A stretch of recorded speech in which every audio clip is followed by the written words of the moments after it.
رسول الله سبحانك لا علم لنا إلا ما علمتنا إنك أنت العليم الحكيم ولا فهم لنا إلا ما فهمتنا إنك أنت الجواد الكريم. Donc mes frères, aujourd'hui nous allons parler de la voie spirituelle. Et qu'est-ce que la voie spirituelle? C'est un programme de formation d'élévation spirituelle. C'est un programme en 9 étapes. C'est quelque chose qu'il faut comprendre, maîtriser, appliquer. C'est quelque chose de très pratique. Qu'Allah Ta'ala nous aide. Hein? Donc on vous invite vraiment à prendre note, à retenir. En tout cas, sinon vous trouvez tout dans le livre La voie spirituelle. Alors le point de départ de ce programme, c'est la définition de ilah. Ilah, quand on dit la ilaha illallah, divinité, c'est la chose à laquelle s'attache le cœur de l'homme. Hein? La divinité, c'est la chose à laquelle s'attache le cœur de l'homme. Donc, quand on dit la ilaha illallah, ça veut dire que mon cœur ne s'attache qu'à Allah tabaraka wa ta'ala. Est-ce que vous voyez? Hein? C'est une notion qui est extrêmement importante. C'est une notion qui est très importante. Quand tu dis la ilaha illallah, tu dis je ne m'attache qu'à Allah. Il n'y a que Allah qui compte pour moi. Il n'y a que Allah qui est important. Rien d'autre n'a d'importance dans ce monde que Allah tabaraka wa ta'ala. Est-ce que vous voyez? Hein? Donc pour réaliser la parole de la ilaha illallah, il faut que effectivement dans notre cœur on ne s'attache qu'à Allah. Ce qui bien entendu va impliquer un changement considérable dans la vie de la personne. Alors le programme, ça consiste à enlever de notre cœur toutes les choses, les créatures auxquelles on s'attache pour ensuite ou en même temps s'attacher à Allah tabaraka wa ta'ala. Et les créatures à laquelle l'homme s'attache, c'est toutes les créatures, mais on va les classifier en 3 groupes, en 3 sortes. Le premier, c'est de s'attacher à soi-même, c'est l'orgueil. Hein? La deuxième, c'est de s'attacher aux créatures, c'est la dunya. La troisième, c'est de s'attacher aux appréciations des gens, à notre honneur, à notre réputation, c'est le riya. D'accord? En tout cas, l'orgueil, hein, c'est la pire chose qu'il peut avoir chez un humain ou bien chez un djinn. C'est pour l'orgueil que Allah Ta'ala maudit Iblis et l'a appelé mécréant, kafir. D'accord? Pourtant, Iblis croyait en Allah, que Allah existe, que le jour dernier existe, il connaît tous les prophètes, le paradis, l'enfer, tout ça. Il n'a pas nié quelque chose. Hein? Mais Allah l'a appelé mécréant à cause de son orgueil. Puisque l'orgueil, c'est quoi? C'est dire que moi, je suis grand, je suis important, moi, je connais, etc. Ça veut dire qu'Allah nous donne ses bienfaits, Allah nous donne ses bienfaits, et nous, on dit que c'est nous qui sommes grands. Hein? C'est pour cela que c'est de la mécréance. C'est de renier les bienfaits d'Allah tabaraka wa ta'ala. Et de considérer que c'est notre mérite, hein, que c'est nous qui sommes comme ça. Qu'Allah nous aide. Donc, comment enlever l'orgueil de son cœur? Le prophète sallallahu alayhi wa sallam nous a donné une définition de l'orgueil qui contient en même temps le remède. Quand il dit l'orgueil, c'est refuser la vérité et mépriser les gens. Le prophète sallallahu alayhi wa sallam a dit, celui qui a un atome d'orgueil dans son cœur n'entre pas au paradis.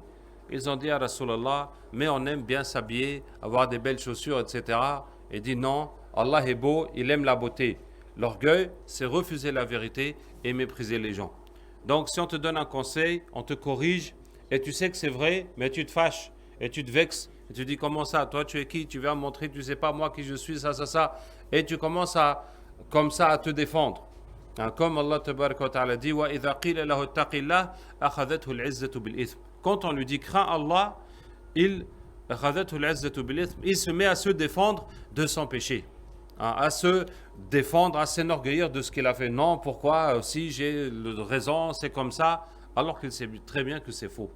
Hein, voilà le premier point dans l'orgueil.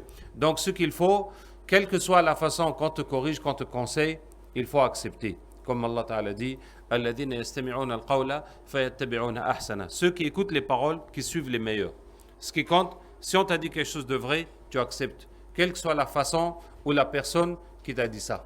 D'accord? Maintenant, pour donner le conseil, il faut chercher la façon intelligente, la façon convenable de donner le conseil. Mais celui qui reçoit le conseil, lui doit le recevoir, doit le prendre, quelle que soit la façon que c'est dit.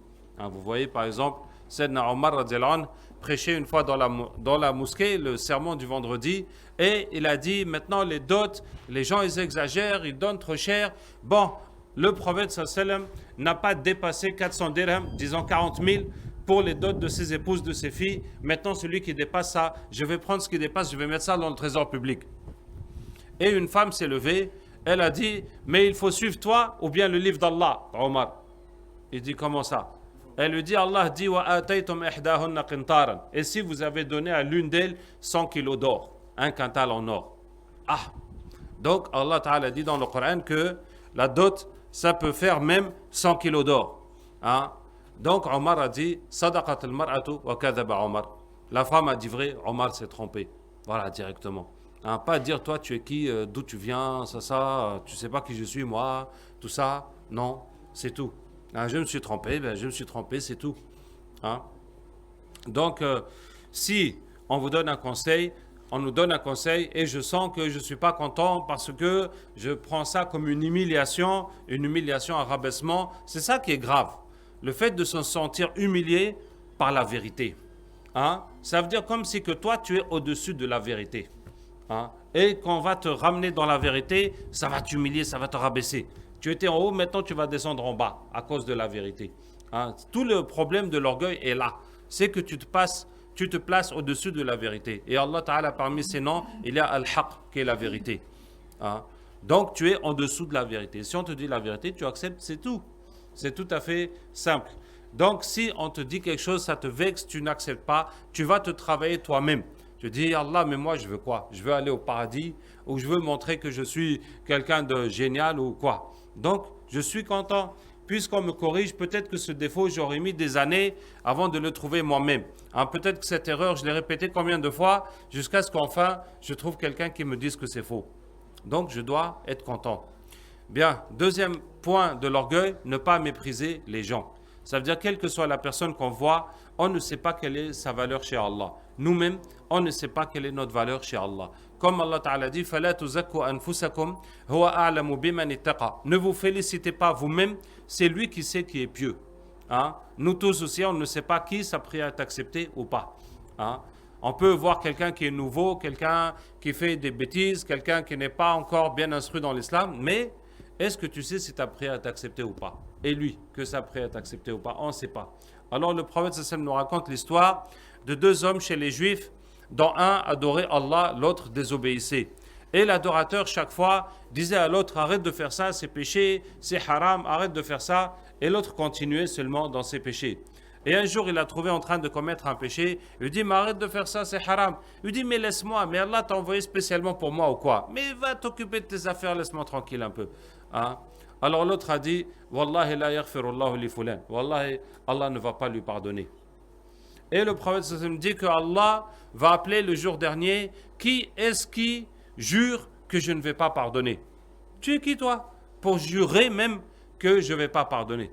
Est-ce que tu vas m'empêcher ou bien tu connais le futur ou quoi? Et Allah dit, Ala inni qad ghafartu lahu wa ahbattu amalaka. Voilà, je lui ai pardonné ses péchés, toi j'ai pas accepté tes actions. Hein? Et voilà comment la situation s'est inversée. Celui qui a adoré toute sa vie, Allah n'a rien accepté. Celui qui a péché toute sa vie, Allah lui a pardonné. Ah, tu fais quoi maintenant? Hein? Je vais vous raconter une autre petite histoire.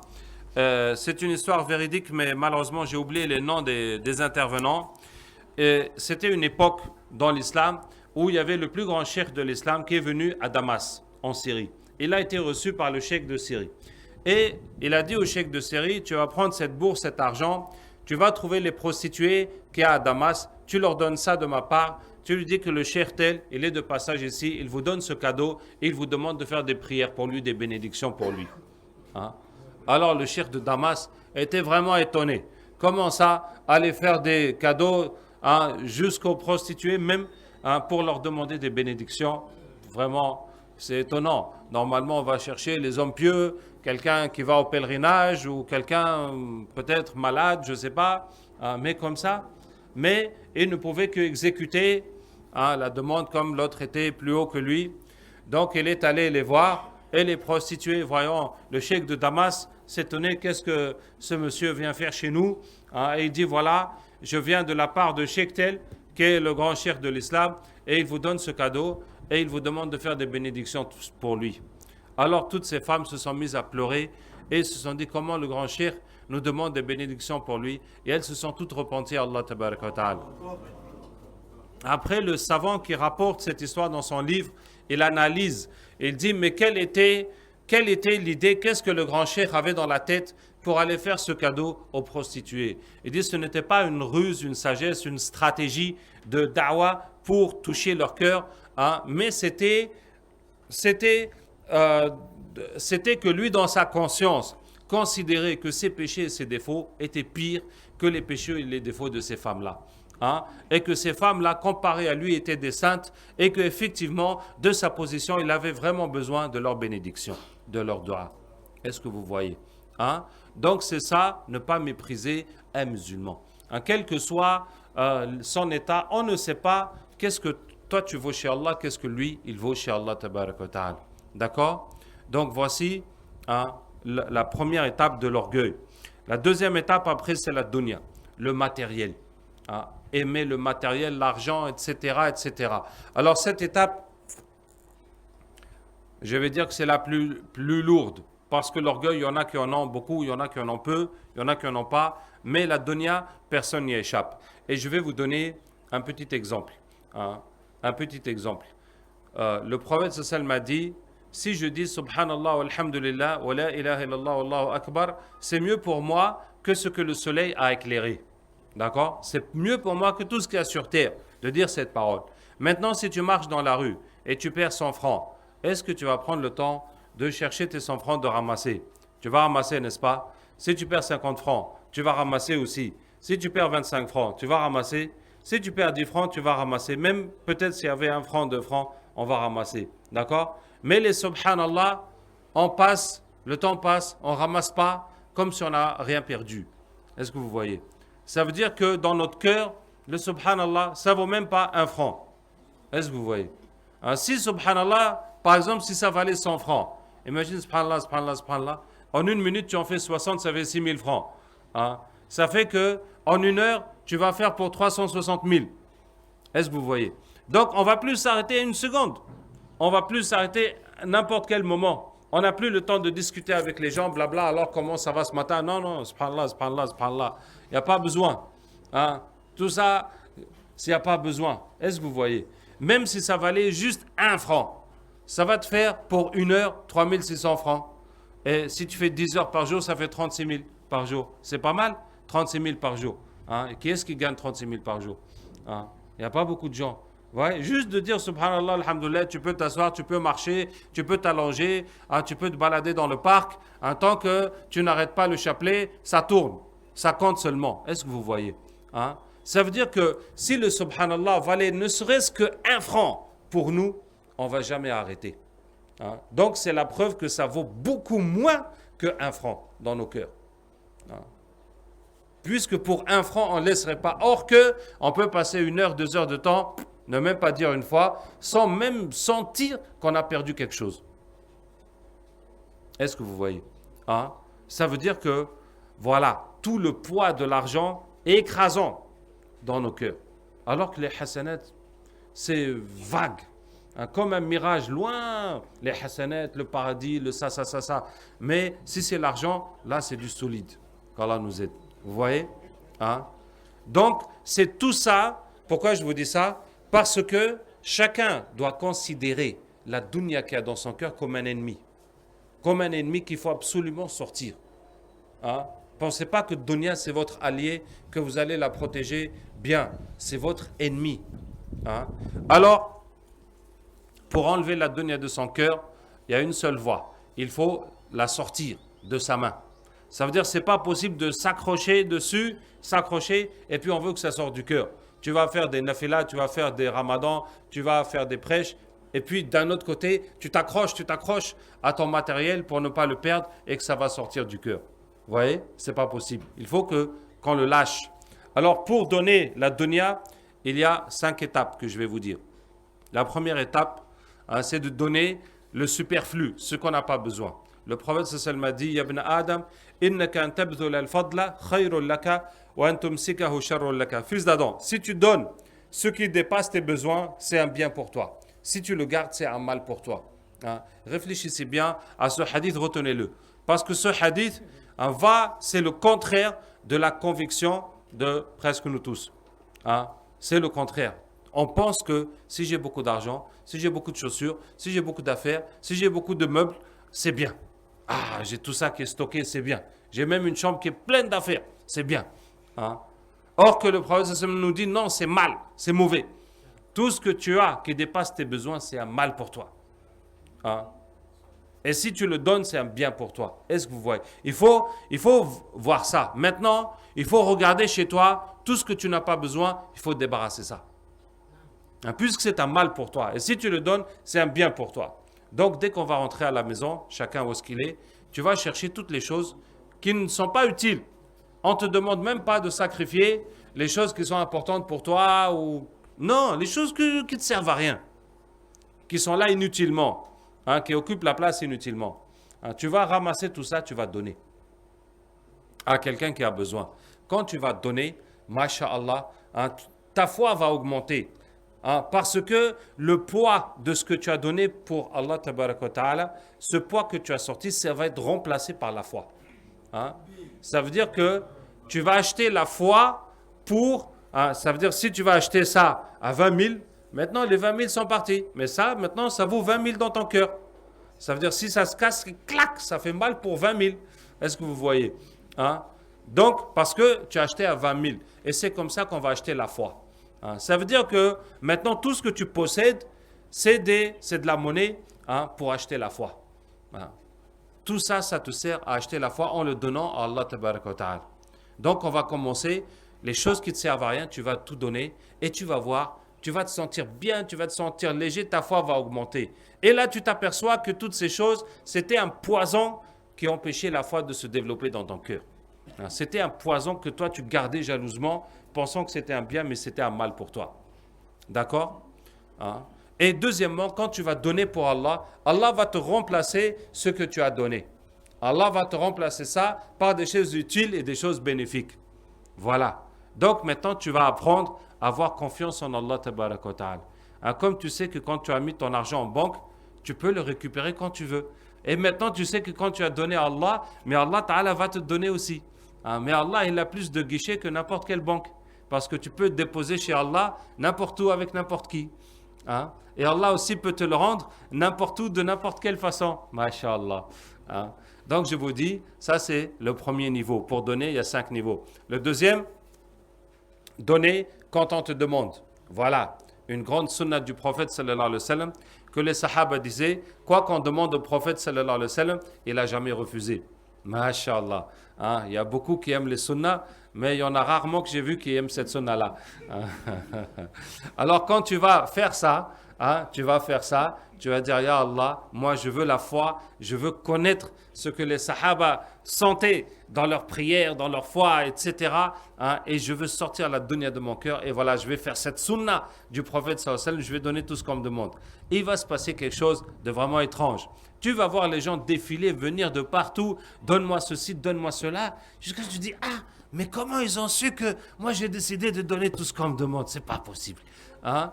Et ça veut dire quoi? Ça veut dire que Allah t'a accepté. Hein? Allah voit que tu veux avoir la foi et maintenant Allah va t'envoyer les gens successivement, les uns à la suite des autres, pour enlever de ton cœur tout ce qui t'empêche de te rapprocher d'Allah. Hein? Tout ce qui t'empêche de connaître Allah tabaraka wa ta'ala. Donc, tu n'as plus qu'à te laisser faire. Hein? Tu donnes. Et Allah Ta'ala te donne plus de foi, et te donne plus de dunya, te donne plus de foi, te donne plus de dunya tout le temps. Hein, regardez ce hadith où le prophète sallam dit Inna lillahi ta'ala ibadan ikhtassahum bi hawaij an-nas yafza'u an-nas ilayhim fi hawaijihim ulaika humul aminuna min adhabillah. Allah a des gens qu'il a consacrés aux besoins des gens. Les gens se précipitent vers eux pour leurs besoins. Ceux-là sont en sécurité du châtiment d'Allah. Hein? Il y a des gens qui sont là pour servir les gens, pour les aider, pour résoudre leurs problèmes. Dès que les gens ont des problèmes, ils vont chez eux, ils les aident, etc. Comment devenir quelqu'un comme ça? Tu vas aider avec ce que tu peux, Et Allah va te donner plus. Et tu vas aider plus de gens. Et Allah va te donner plus. Et tu vas aider plus de gens. Jusqu'à ce que tu te retrouves, toi, un être humain comme n'importe quel être humain en train d'aider des centaines et des milliers de gens qui sont derrière toi, qui dépendent de toi et tu les aides. Alors que tu es là, tu es quelqu'un comme tout le monde, n'est-ce pas? Hein? Même si tu es plus fort, mais tu n'es pas plus fort que des centaines de gens. Hein? Même si tu es plus intelligent, mais tu ne peux pas dépasser des centaines de gens. Mais voilà. Hein? Est-ce que vous voyez? Hein? Et l'erreur qu'il ne faut pas faire, c'est de dire, ah, quand Allah va me donner, moi aussi, je vais donner. Alors ça, c'est l'erreur. Ça, c'est vraiment l'erreur, la bêtise. Qu'Allah nous aide. Hein? Pourquoi? Regardez chaque fois qu'Allah dit de dépenser, est-ce que vous voyez un verset du Coran où Allah demande aux riches de dépenser? Vous voyez pas? Bon, il y en a quand même. Mais la plupart du temps, Allah Ta'ala dit wa mimma razaqnahum yunfiqun. De ce qu'on leur a donné, ils dépensent. Est-ce que vous voyez? Ce verset-là, ça englobe tout le monde. Puisque, quelle que soit ta situation, Allah t'a donné quelque chose. Hein? Et quelle que soit ta situation, tu vas trouver des gens qui ont moins que toi. Donc, tu peux les aider. Puisque toi, tu as mieux qu'eux. Même si tu n'as pas tout ce que tu souhaites, mais ça, même le plus riche, il n'a pas tout ce qu'il souhaite. Hein? Donc, tu peux trouver des gens qui ont moins que toi, tu peux les aider. Quand tu vas les aider, Allah va t'aider encore. Et tu donnes et Allah te donne et c'est comme ça que ça monte. Mais si toi tu dis non, ce que j'ai déjà, ça ne me suffit pas, c'est trop peu, mais si Allah me donne plus, là je vais donner. Donc là tu es ingrat et Allah va te diminuer, et jamais tu vas donner, ni Allah va te donner.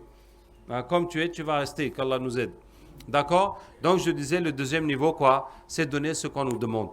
D'accord? Et quand tu vas faire ça, bon, des fois, on va te demander quelque chose, ça va te faire trop mal au cœur, tu vas dire non. Ah non, ça je ne peux pas donner. Et ça même, ah non, ah, je ne peux pas donner ça. Donc, à ce moment-là, qu'est-ce qui va se passer? Allah va te l'arracher. Hein, tu vas le perdre, on va te le voler, ça va se casser, ça va partir. Hein, ça veut dire qu'Allah te montre qu'on te demande de donner gentiment. Mais si tu ne veux pas, Allah peut te l'arracher aussi. Allah peut te l'arracher aussi. Hein. Tu es là, je donne pas. Mais c'est Allah qui t'a créé, mais c'est Allah qui t'a donné. Il ne faut pas oublier. Fais pas comme si c'est toi le propriétaire, c'est toi vraiment le décideur. Hein, c'est pas toi qui partage la subsistance. C'est pas toi qui partage la richesse, c'est Allah qui t'a donné. Hein, donne pour Allah. C'est Allah qui gère tout, non. Ou bien tu as oublié ça. Tu crois que c'est toi-même qui gère. Hein, donc Allah va t'apprendre que c'est pas toi qui gère. Qu'Allah nous aide. Bien. Je vais faire vite. Le dernier niveau, c'est les épreuves. Ça veut dire qu'il y a des choses qu'on ne peut pas donner. Tu ne peux pas donner ta santé, tu ne peux pas donner ta maison, tu ne peux pas donner ta femme, tu ne peux pas donner tes enfants, tu ne peux pas donner tes papiers. Hein? Il y a des choses qu'on ne peut pas donner. Pour les choses qu'on ne peut pas donner, Allah va nous éprouver. Il va y avoir un malheur. Tu peux perdre tes papiers, ta femme peut être malade, tu peux avoir un accident, etc. etc. D'accord? Donc, quand viennent ces malheurs, c'est pour enlever ça de ton cœur. C'est pour que ça s'enlève de ton cœur. D'accord? Quand vient un malheur, hein, par exemple, tu as perdu tes papiers. Bon. Qu'est-ce qu'il faut faire? D'abord, il faut accepter. Ya Allah, si tu veux que je sois sans papier, alhamdulillah, j'accepte. Hein? J'accepte. Donc, oublie les papiers. Bon, tu vas faire le nécessaire pour chercher ou pour renouveler, refaire tes papiers. Mais tu l'acceptes. Tu ne restes pas en train de te lamenter. Ah non, c'est dommage, c'est pas possible, sans papier, comment je vais faire? Alhamdulillah, j'accepte. Hein? Et puis quoi? Deuxièmement, hein, quand il t'arrive un malheur, tu continues les bonnes actions que tu faisais. Hein? C'est pas que tu vas être découragé. Ah non, j'ai plus envie de prier, j'ai plus envie de... Ah, j'ai trop de soucis dans la tête. Hein? Non, au contraire. Tu vas continuer tout ce que tu faisais comme bonnes actions. Troisièmement, quand il y a un malheur, tu ne demandes pas à Allah Ta'ala d'enlever le malheur, tu demandes à Allah de la guider. Tu demandes à Allah la foi pour toi, pour les autres, hein, pour les entreprises islamiques que tu fais. C'est ça qui compte. Les papiers, tôt ou tard, ça reviendra, ou peut-être que ça ne reviendra pas. Hein. Mais ce qui est le plus important, c'est d'avoir la foi. Et qu'Allah Ta'ala nous accepte et qu'Allah nous guide. D'accord? Et comme ça, hein, cette épreuve, ça devient un moyen de sortir du cœur cette chose-là qui est arrivée. Qu'Allah nous aide. Bien. Je vous ai dit, la première chose à enlever du cœur, c'est l'orgueil. La deuxième, c'est la dunya. Ça vous fait du travail. La troisième, c'est l'ostentation. Ça veut dire hein, aimer être considéré, respecté, quelqu'un comme ça, bien vu, etc. Qu'Allah nous aide. Et c'est ça que le prophète sallallahu alayhi wa sallam appelle le petit shirk, la petite association. Hein, c'est la dernière petite chose. Ça veut dire que les autres, c'est plus. L'orgueil, la dunya, c'est plus. Qu'Allah nous aide. Bien. Alors, pour la sincérité, Je vais vous donner une formule très simple et très claire. Retenez bien. La sincérité, certains savants disent, ça consiste à 3 choses. Premièrement, que les actions soient pareilles qu'on soit seul ou avec les gens. Que tu sois tout seul ou avec les gens, tu n'augmentes pas, tu diminues pas tes adorations. Par exemple, je prie dans ma chambre, il y a quelqu'un qui ouvre, qui rentre, je commence à rallonger la prière. Pour pas qu'il voit comment je bâcle ma prière. Ou bien je me mets à diminuer ma prière. Pour pas qu'il voit comment je suis concentré dans ma prière. Donc les deux, c'est du riya, c'est l'ostentation. Donc on ne calcule pas les gens. Je vous raconte une anecdote à ce sujet. Il y avait en France un berger et un frère discutait avec lui. Et le berger dit que quand je suis avec les moutons dans la campagne, je fais l'adhan et je fais la prière. Mais quand il y a les Français, je fais la prière sans faire l'adhan. Il lui dit, mais pourtant quand tu es dans la brousse, tu fais l'adhan et la prière. Il dit oui. Il dit bon, quand il y a les Français, tu fais comme si c'était des moutons. Et tu fais l'adhan et tu fais la prière. Maintenant, c'est pour dire, c'est pas pour se moquer d'eux ou les mépriser, mais le moment que tu veux adorer Allah, tu fais comme si tous les gens sont des moutons. Et tu adores Allah Ta'ala tranquillement, comme tu veux, là en cours, ce que tu veux. En tout cas, ça ne concerne pas les gens. Deuxièmement, que celui qui le flatte ou le critique, ce soit pareil. Voilà, maintenant tu viens adorer Allah, on dit, ah oui, quel bon garçon, quel ceci, quel cela. Ça te gonfle. Ah oui, moi je suis super musulman. Ou bien, ailleurs, on te critique, on te dénigre, que regardez, il est attardé, il est barbu, il est ceci, cela, et ça te décourage. Donc il faut que les deux ne t'affectent pas. Et pour ça, je vous invite à retenir le dua de Abu Bakr, radiallahu anhu. Quand on le flattait, il disait Allahumma anta a'lamu bima fi nafsi minni wa ana a'lamu bima fi nafsi minhum fala taftinni bima yaqulun waj'alni khayran mimma yadhunnun waghfir li ma la ya'lamun. Il dit Allah, tu sais mieux ce qu'il y a en moi que moi-même. Et moi, je sais mieux ce qu'il y a en moi que eux. Alors, ne me fais pas tromper par ce qu'ils disent. Fais que je sois mieux que ce qu'ils pensent et pardonne-moi ceux qui ne savent pas. Donc, comme ça, il ferme la porte à Shaitan. Donc, quand vous dites ça régulièrement, chaque fois qu'on vous flatte, après, ça ne vous fera plus rien. Puisque vous savez que tout ce qui compte, c'est est-ce qu'Allah est satisfait de nous ou pas. Quant aux paroles des gens, ça ne veut rien dire. Qu'Allah nous aide. Qu'est-ce que je disais ? Il faut aussi savoir que dans l'islam, il est interdit de flatter quelqu'un comme ça ouvertement. Donc, si quelqu'un vous flatte aussi, vous pouvez lui rappeler que non, l'islam nous interdit de flatter. Donc, il vaut mieux te retenir de dire ce genre de paroles. Troisième condition de la sincérité, Allah yatifih al-ujb, de ne pas avoir la vanité.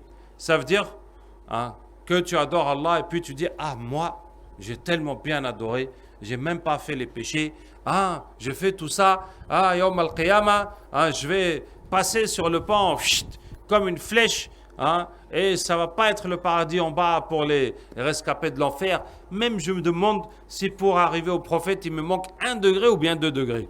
Voilà. C'est ça la vanité. Que tu penses que toi tu es au top, tu es impeccable, qu'Allah Ta'ala nous aide. Et pour ça, l'imam Shafi'i rahimahullah a dit, quand tu crains la vanité pour tes œuvres, regarde la satisfaction de qui tu cherches. Tu cherches la satisfaction d'Allah Tabaraka wa Ta'ala. Qu'est-ce que tu as pu faire pour gagner la satisfaction d'Allah? Et quelle récompense tu demandes? Tu demandes la récompense du paradis. Qu'est-ce que tu as pu faire pour payer ce paradis? Et quelle punition tu crains? Tu crains la punition de l'enfer. Et imagine qu'Allah ne pardonne pas un de tes péchés et que tu vas payer ça en enfer. Comment ça va être là-bas? Et quel bienfait tu remercies? Regarde les bienfaits qu'Allah t'a donnés, que ce soit les bienfaits matériels ou spirituels. Comment remercier ça?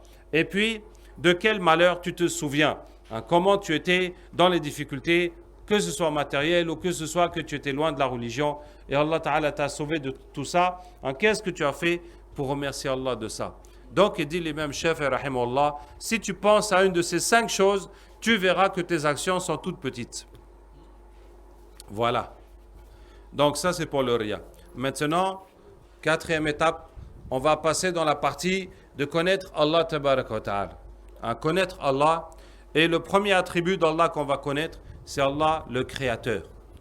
on sait qu'Allah est le créateur de toutes choses. Mais je vais vous donner un exemple pour que vous compreniez de quoi je parle. Allah Ta'ala dit أَفَلَمْ يَنْظُرُوا إِلَى السَّمَاءِ فَوْقَهُمْ كَيْفَ بَنَيْنَاهَا وَزَيَّنَّاهَا وَمَا لَهَا مِنْ فُرُوجٍ. N'ont-ils pas vu le ciel au-dessus d'eux? Comment on l'a construit, on l'a embelli, il n'a pas de faille. Allah dit, mais est-ce qu'ils n'ont pas vu le ciel? Mais tout le monde voit le ciel. On peut voir le ciel 100 fois par jour, non? Hein? Mais quand tu vois le ciel 100 fois par jour, combien de fois est-ce que tu as pensé à Allah? Combien de fois est-ce que tu as pensé à la grandeur d'Allah, au bienfait d'Allah, au signe d'Allah? 0 fois.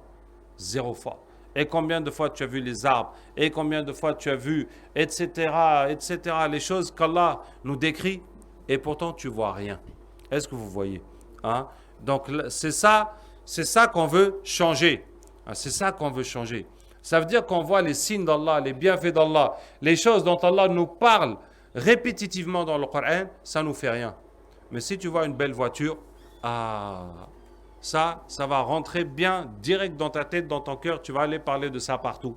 Hein? Ou tu as vu qu'il y a une promotion, vraiment il y a des portables qui sont vraiment pas chers, ou bien il y a du boulot là-bas, ou bien autre chose, hein? Autre chose qui a trait au matériel, etc. Là, tu vas remarquer, oui, tu as vu, et tu as réagi, et tu as agi même, tu es parti agir en conséquence. Est-ce que vous voyez? Mais quand on voit les signes d'Allah, dont Allah nous parle dans le Coran, comme si on n'a rien vu. On passe devant, qu'Allah nous aide. Donc, alors, comment on va faire pour que cela se réalise en nous? On va faire ça avec du dhikr. Alors, regardez bien. Tu vas prendre ton chapelet. Tu vas répéter 100 fois Subhanallah walhamdulillah wa la ilaha illallah wallahu akbar wa la hawla wa la quwwata illa billah, en pensant à une seule créature.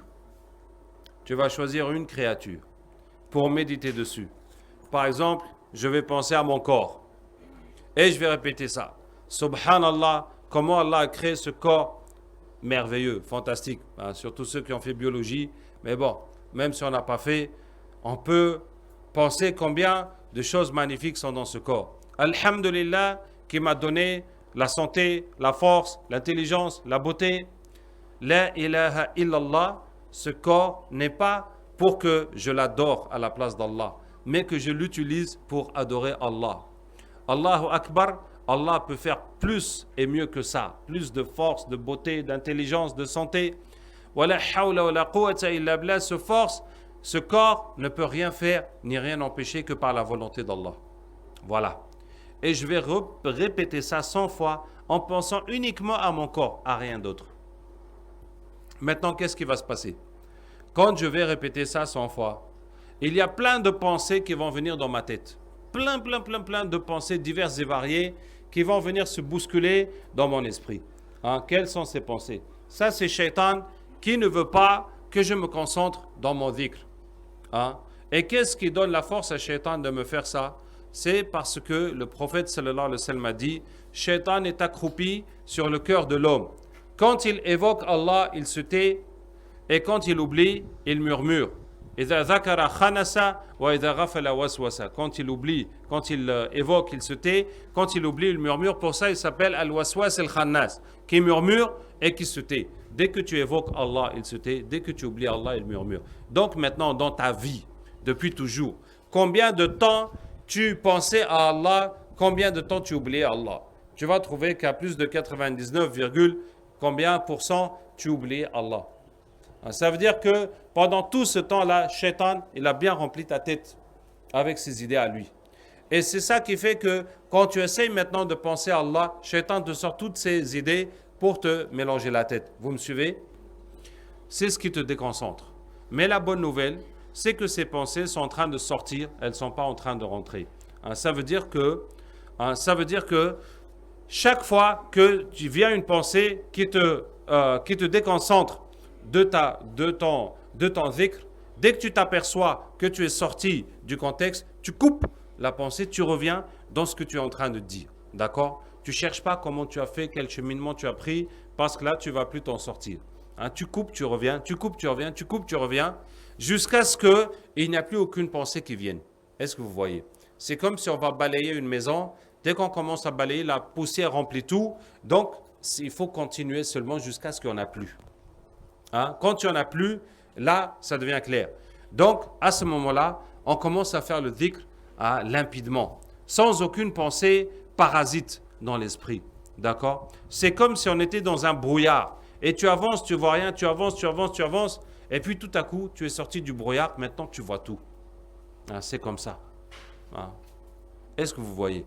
Ce point-là est extrêmement important. Parce que beaucoup de gens, pour ne pas dire la plupart des gens, toute leur vie ne sont jamais sortis du brouillard. Ça veut dire que chez la plupart des gens, on essaie de se concentrer dans la prière, on n'arrive pas, on essaie, on n'arrive pas, on essaie, on n'arrive pas. Après, on n'essaye plus. On prie comme ça, on dhikr comme ça, on prie comme ça, des années, toute sa vie jusqu'à ce qu'on meure. On n'a même pas connu qu'est-ce que ça peut être un bénéfice spirituel de la prière ou autre. On est là en train de tourner le chapelet des centaines, des milliers de fois et puis l'esprit est ailleurs. D'accord? Donc c'est très important.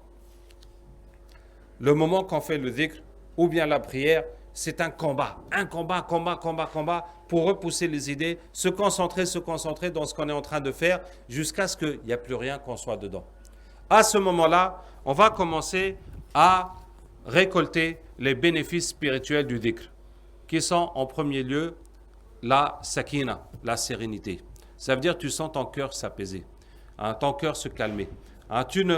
Les angoisses, les pensées, les inquiétudes, les calculs de ce bas monde, ça part.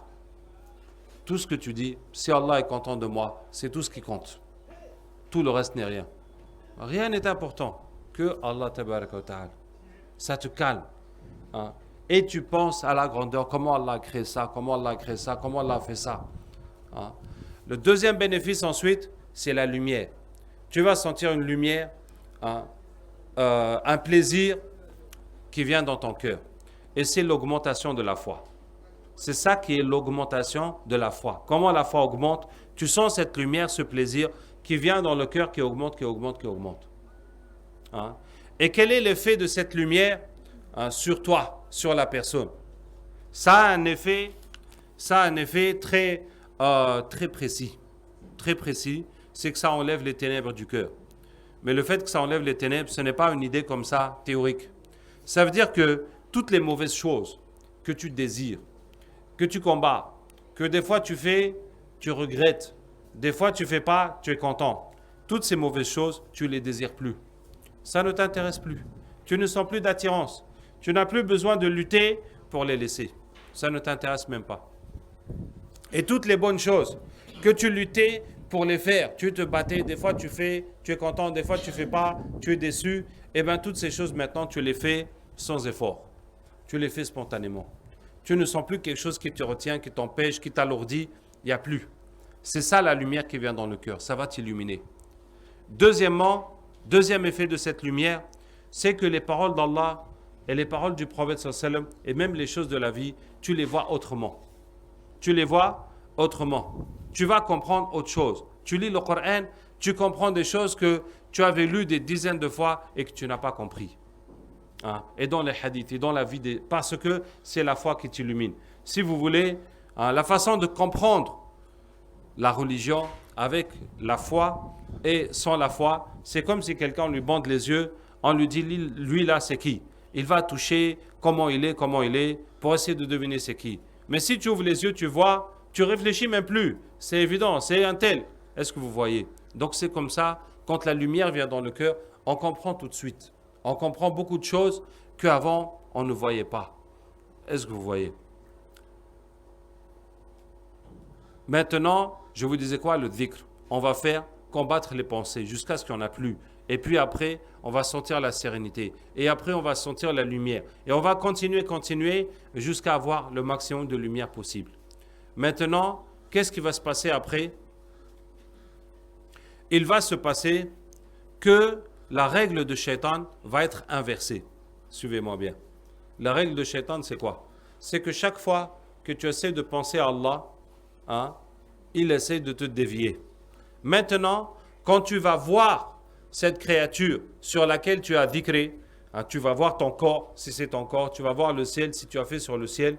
Quand tu vas le voir, ça va te rappeler tout ce que tu as dit dans le dhikr. Tu vas voir ta main, tu dis Subhanallah. Alhamdulillah qui m'a donné cette main. C'est sans effort. Le simple fait de le voir, ça va te rappeler Allah. Hein? Et après, si tu fais le dhikr sur le ciel, chaque fois que tu vois le ciel, tu dis Allahu Akbar, quelle grandeur, quelle puissance qui a fait ce ciel. Hein? Après, tu vas faire le dhikr sur les arbres, puis tu vas faire sur les mouches, puis tu vas faire sur les voitures, tu vas faire sur ta femme, tes enfants, ta maison, tu vas faire sur toute chose, toute créature d'Allah tabaraka wa ta'ala. Si bien que chaque fois que tu vois ces créatures, ça te rappelle d'Allah, ça te parle d'Allah. C'est pas toi, tu vas, il faut que je me rappelle, chaque fois de voir que je vois le ciel, il faut que je me rappelle de penser à Allah. Non, ce ne sera pas ça. Si tu le vois seulement, ça te rappelle d'Allah. Hein? Et c'est comme ça qu'on va réaliser tous ces versets où Allah nous dit, mais regardez ceci, mais regardez cela. Mais je vous ai créé ceci, je vous ai fait cela. Ça va devenir une réalité.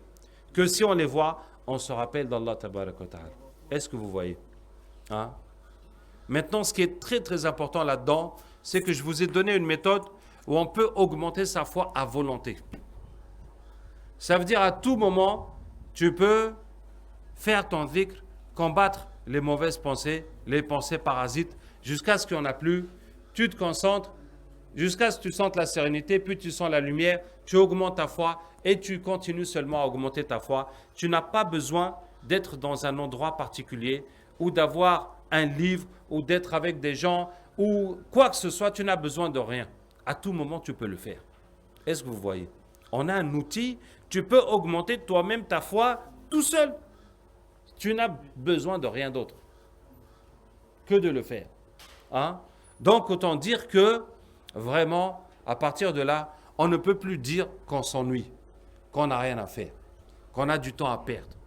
Puisque si tu es libre, ben justement, tu vas augmenter ta foi. Qu'est-ce que tu veux faire de plus intéressant que ça? Est-ce que vous voyez? Okay. Ben voilà, tu as du temps, mais Allah t'a créé pourquoi? Pour l'adorer, mais vas-y, adore-le. Tu es là pour ça. Hein? Tu as fini ton manger, tu as fini d'acheter tes courses, tu as fini de faire tes besoins, mais voilà, tout le temps qui reste, tu le donnes à Allah.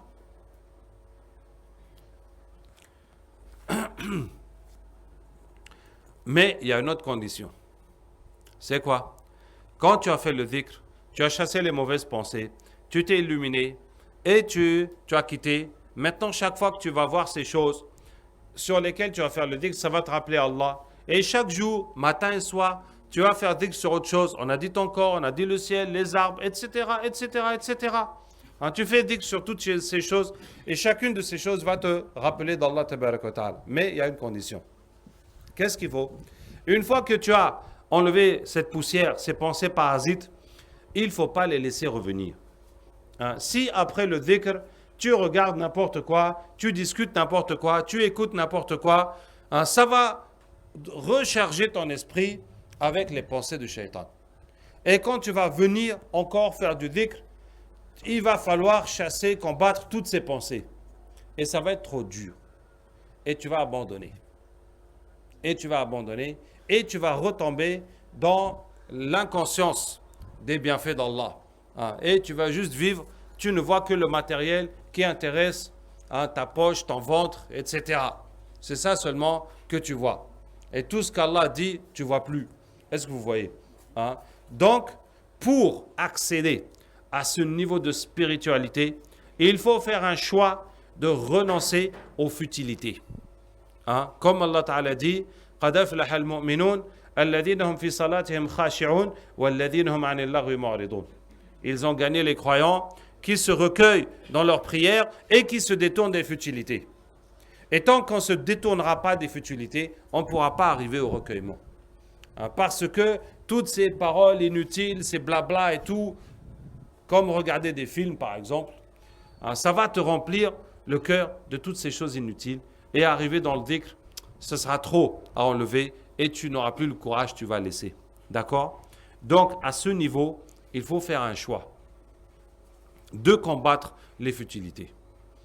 Donc, tu ne peux pas t'asseoir avec des gens, bla bla bla bla bla, on parle de choses inutiles. Et je ne peux que vous conseiller le hadith du prophète sallallahu alayhi wa sallam, Man kana yu'minu billahi wal yawm al-akhir, falyaqul khayran aw liyasmut. Quiconque croit en Allah et au jour dernier, qu'il dise du bien ou qu'il se taise. Donc maintenant, tu ne peux plus lâcher les paroles comme ça, dire des choses inutiles. Bien entendu, les choses interdites, ça c'est interdit déjà. Ah, mais même les choses sans être interdites, qui sont inutiles, je ne vais pas dire que ça devient interdit, hein, mais ça devient un ennemi, puisque ça va t'éloigner d'Allah. D'accord? Donc voici le premier niveau de connaître Allah, Allah le Créateur. Vous voyez? Est-ce que vous voyez que maintenant, il y a beaucoup de versets du Coran qui vont rentrer dans notre vie. Hein, tous ces versets, Allah nous dit, mais regardez ceci, regardez cela. Bien, je vais vous parler du niveau suivant. On va s'arrêter là parce que on ne pourra pas tout finir. Le niveau suivant, c'est la prière. Le niveau suivant, c'est savoir qu'Allah nous regarde. Maintenant, c'est tout ce qu'Allah nous regarde, qu'Allah nous entend, hein, qu'Allah sait ce qu'on pense. Mais on peut passer toute une journée, 24 heures, sans se dire un seul instant que en ce moment, Allah me regarde. Ou que en ce moment, Allah m'écoute. Ou qu'en ce moment, Allah sait ce que je pense. Et on peut même passer des mois sans même que ça nous effleure l'esprit qu'Allah nous observe. Est-ce que vous voyez?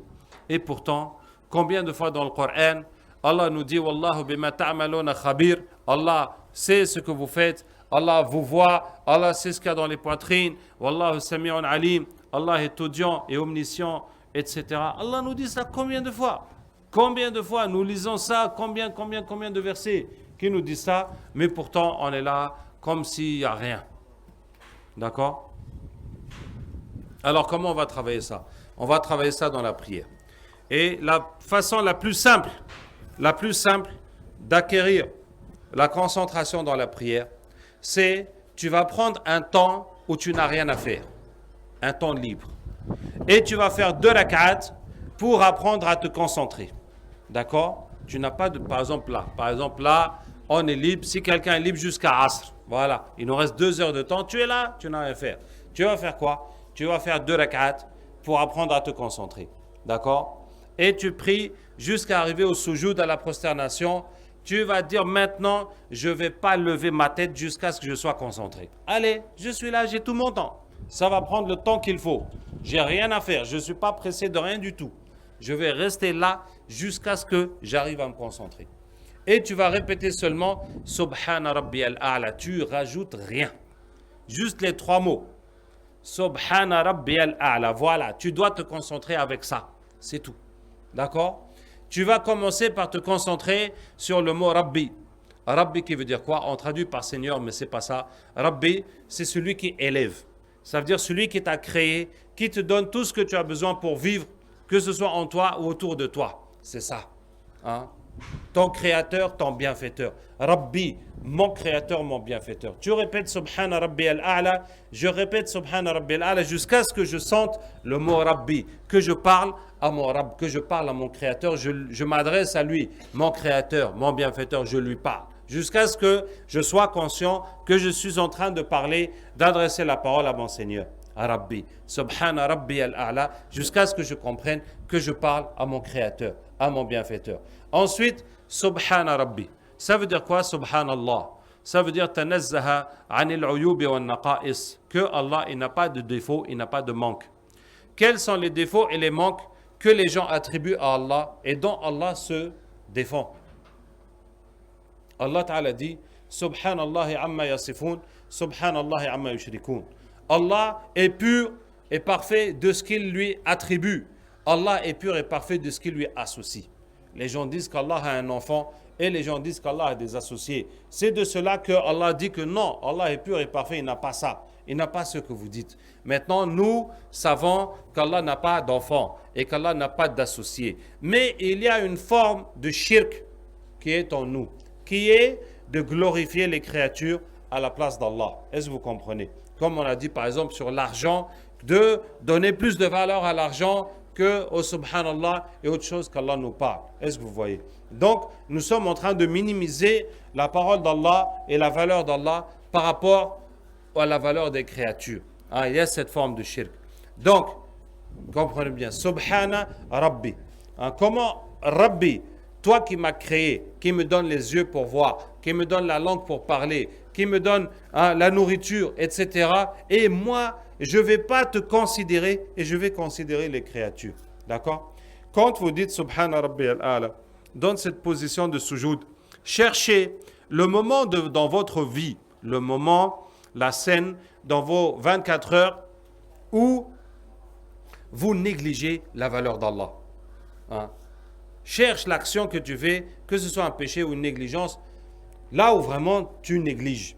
Hein? Par exemple, je ne me lève pas pour prier le matin. Ou bon, n'importe quel exemple. Par exemple, je fais la médisance. Hein? Je dis du mal des gens.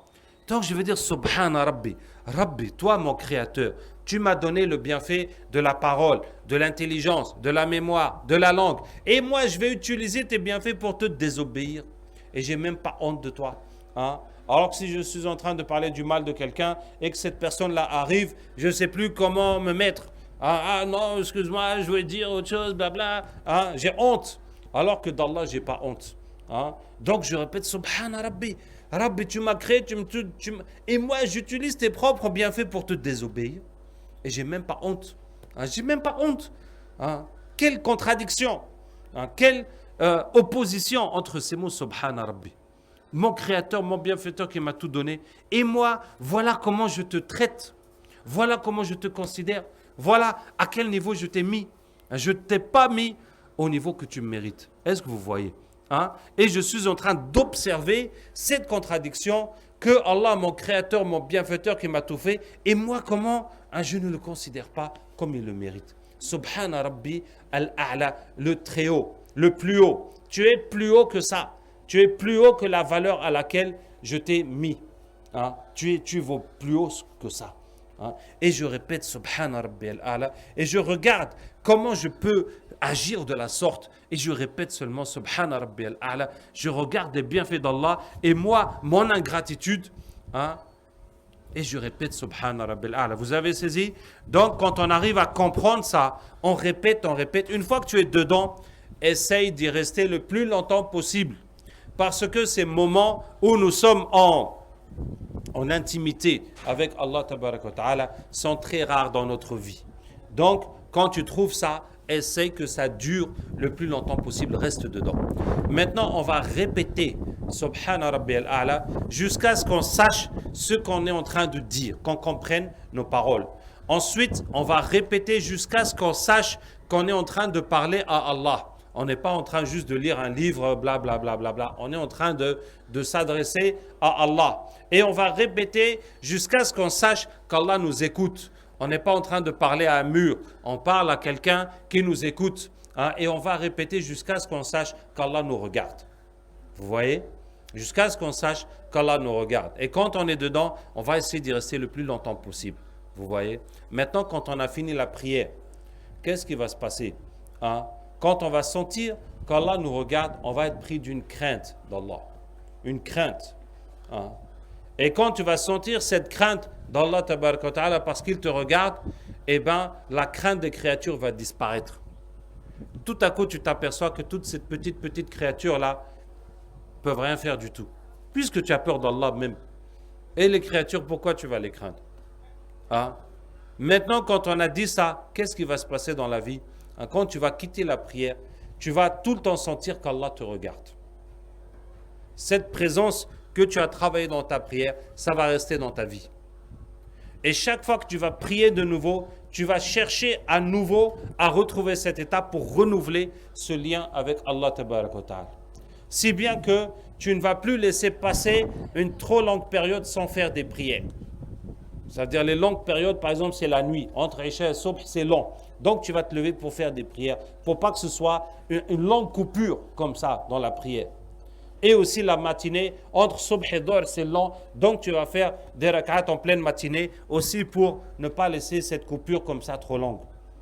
Hein, pour ne pas laisser l'oubli s'installer. Et quoi encore? Quand tu vas arriver au moment où tu faisais ce péché, ou bien cette négligence, si ce n'est pas un péché, ça peut être de négliger une bonne action. Le moment que tu vas arriver à ce péché, tout ce que tu disais dans ta prière, ça va revenir dans ta tête. Comment? Allah m'a créé, Allah m'a tout donné, moi je vais lui désobéir comme ça, et j'ai même pas honte qu'il me regarde. Hein? Et ça va t'empêcher de faire ce péché. Est-ce que vous voyez? Et c'est ça qu'Allah Ta'ala dit, Inna salata tanha anil fahsha'i wal munkar. La prière la prière interdit la turpitude et le blâmable. C'est ça. Ça veut dire que quand tu as prié, ça a augmenté ta foi, ça t'a remise en cause, ça t'a fait comprendre tes fautes, ça t'a fait regretter, ça t'a fait connaître Allah c'est qui, ça t'a changé. De façon à ce que quand tu arrives à nouveau dans la même situation, tu ne peux pas faire ce péché, tu ne peux plus le faire. Parce que tu as compris trop de choses maintenant. Vous voyez, ta prière t'a changé. L'effort que tu fais dans ta prière, ce que tu as compris dans ta prière, ça va te changer. Qu'Allah nous aide. Qu'Allah nous aide. Vous voyez? Donc, on a dit l'orgueil, on a dit la dunya, on a dit le riya, l'ostentation, et puis on a dit quoi? Le dhikr, pour savoir qu'Allah est le créateur, et puis la prière, pour savoir qu'Allah est le savant. Justement, Allah qui connaît tout, Allah nous voit, nous observe, nous entend en permanence. C'est avec l'effort de la prière que ça va se réaliser dans notre vie. D'accord? Donc je ne peux vraiment que vous encourager à bien retenir tout ce programme parce que c'est quelque chose d'opérationnel. C'est quelque chose à appliquer. Ce n'est pas juste comme ça pour faire un rappel ou pour de la culture ou pour passer un bon moment. C'est vraiment un programme à prendre très au sérieux. Et vous pouvez le retrouver dans mon livre, Inch'Allah, La Voie spirituelle. Qu'est-ce que je voulais dire d'autre? Et aussi, vous voyez, la dunya, c'est ce qui ralentit le plus de monde. Non, donnez ça. Après, comment je vais faire? Etc., etc. Donc, tu vas passer toute ta vie attaché aux 4 sous que tu as, à tes belles chaussures, à ton beau ceci, cela. Vraiment, c'est pour ça que tu n'as pas pu connaître Allah. C'est pour ça que tu as laissé tous ces degrés. C'est pour subhanallah. C'est vraiment idiot. N'est-ce pas? Parce que la dunya est tellement méprisable. Qu'Allah Ta'ala nous aide. Donc, voilà, j'encourage encore de plus chacun à s'en débarrasser au plus tôt qu'Allah nous aide. Voilà, ça va être l'heure. Il va falloir qu'on y aille. Oui? Bon. Est-ce qu'il y a des questions?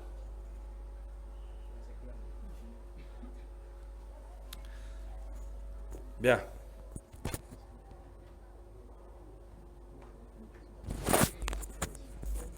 Oui, allez-y.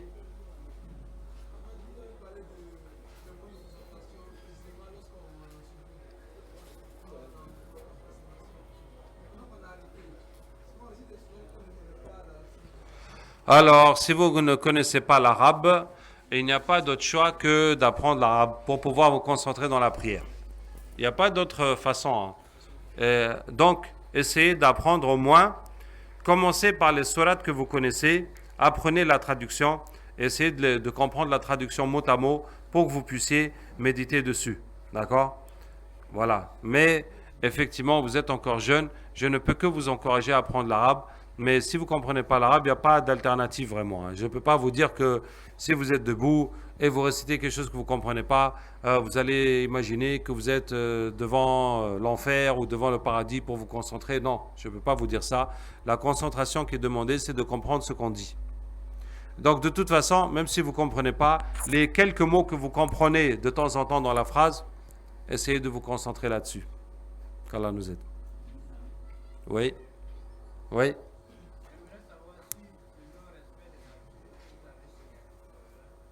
Non. Répète le non-respect des... Oui. Oui. Sur le serviteur. Si on ne respecte pas les attitudes que j'ai dit dans la prière, est-ce que ça peut avoir des conséquences? C'est ça?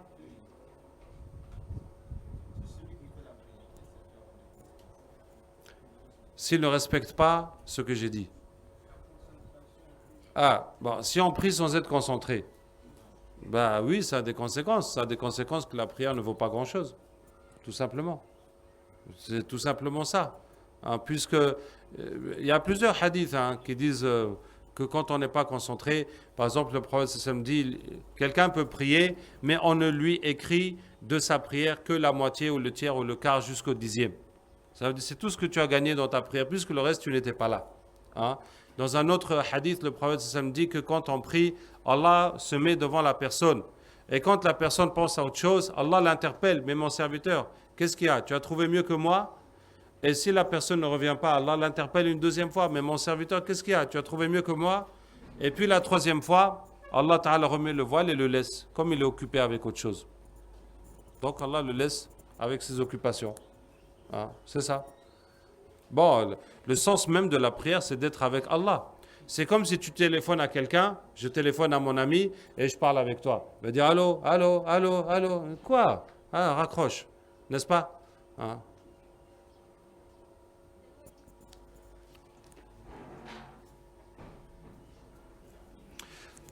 اوكي كالله نزاد nous accepte ان شاء الله سبحانك اللهم وبحمدك نشهد ان لا اله الا انت نستغفرك ونتوب اليك ربنا تقبل منا انك انت السميع العليم وتب علينا انك انت التواب الرحيم يا حي يا قيوم برحمتك نستغيث اصلح لنا شاننا كله ولا تكلنا الى انفسنا طرفة عين اللهم نسالك ايمانا كاملا ويقينا صادقا وقلبا خاشعا وجسدا على البلاء صابرا وعينان يبكيان الدمع من خشيتك يا ارحم الراحمين يا Allah, fais-nous l'honneur de te connaître. Ya Allah, enlève de nos cœurs tout ce qui nous voile de toi. Enlève de notre vie tout ce qui nous éloigne de toi. Ya Arhamar Rahimin. Ya Allah, fais-nous découvrir ton amour et ta connaissance et la certitude en toi, Ya Arhamar Rahimin. Fais-nous connaître tes sagesses et tes secrets dans le Coran, Ya Arhamar Rahimin. Ya Allah, bénis-nous, utilise-nous pour élever ta parole et propager ta religion, Ya Arhamar Rahimin. Ya Allah, aie pitié de la Ummah de Muhammad sallallahu alayhi wa sallam. Envoie sur les musulmans avant de repentir, avant de réconciliation, de foi et de piété يا أرحم الراحمين وصلى اللهم وبارك وسلم على سيدنا محمد وعلى آله وصحبه أجمعين سبحان ربك رب العزة عما يصفون وسلام على المرسلين والحمد لله رب العالمين